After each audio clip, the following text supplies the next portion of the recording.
A new petition on change.org is asking Governor Jared Polis to take action to help find JonBenet Ramsey's killer. And this comes more than 25 years after her death. It's supported by JonBenet's family. Jordan Chavez in the newsroom this morning to talk about exactly what they want. Jordan, this petition focused on DNA evidence. Yeah, and they want that evidence transferred away from the Boulder Police Department to allow another agency to test it. So JonBenet's dad, John Ramsey, says after more than 2 decades of this investigation, he does not have the confidence in the Boulder Police Department. He says he wants to keep pressure on the case, vowing neither it nor he will go away until this is all solved. Now, the governor's office released a statement yesterday to 9 News saying, quote, the state will review the petition and look into how the state can assist in using new technology to further investigate this cold case and to identify JonBenet Ramsey's killer. Meanwhile, Boulder police say it continues to test pieces of DNA for potential matches and is actually working with several other agencies in this investigation. The department says it has looked into more than 21,000 tips, interviewed more than 1,000 people, including the multiple people who confessed to killing JonBenet but were ultimately discounted.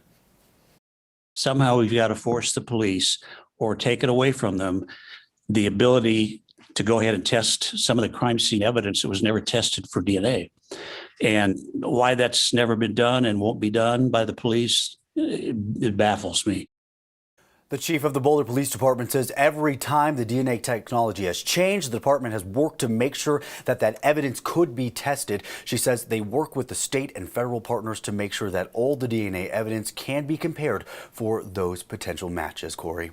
Yeah, I think everyone wants to see this case solved, so this would just be another set of eyes on it. Jordan, thank you. Denver police are investigating a shooting that hurt 2 people early Sunday morning. The shootings happened in front of a business on West Evans, a few blocks south of Ruby Hill. Both victims were in a car when they were shot. Someone drove them to a hospital. Police say both have serious injuries. At this point, it is unclear if the suspects and the victims knew each other or what even led up to the shooting. Denver police are still trying to determine what led up to a deadly accident involving an RTD train. 1 person was killed getting hit by that train Saturday at West 13th Avenue and North Zuni Street. Denver police say that they got the call about 4:45 in the afternoon. DPD has not released the victim's name or the circumstances that led up to the death. And we have more details on a deadly crash on C-470 over the weekend.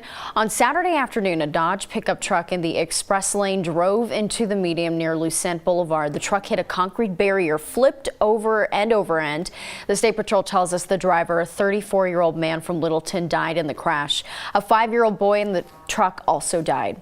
Troopers say they also found an 8-year-old girl seriously hurt, but she is alive. Speeding is suspected as a big factor in the crash.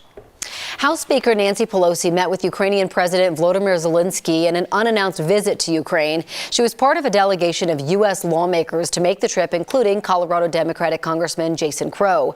Pelosi vowed additional U.S. support, saying she hoped to pass the $33 billion aid package for Ukraine requested by President Biden. Pelosi was also awarded the Order of Princess Olga for her efforts to strengthen U.S.-Ukraine cooperation. The surprise visit also makes Pelosi the highest-ranking U.S. politician to visit Ukraine since the start of the war. The delegation will next travel to Poland to meet with their president and other senior officials. One thing you want to know about the weather today, going to be breezy with a chance for those rain showers and thunderstorms, but that's good news. We need the moisture, but look at the highs only in the 40s and 50s. Tomorrow we get a break, partly cloudy skies, temperatures in the 60s to around 70 before the next system comes our way.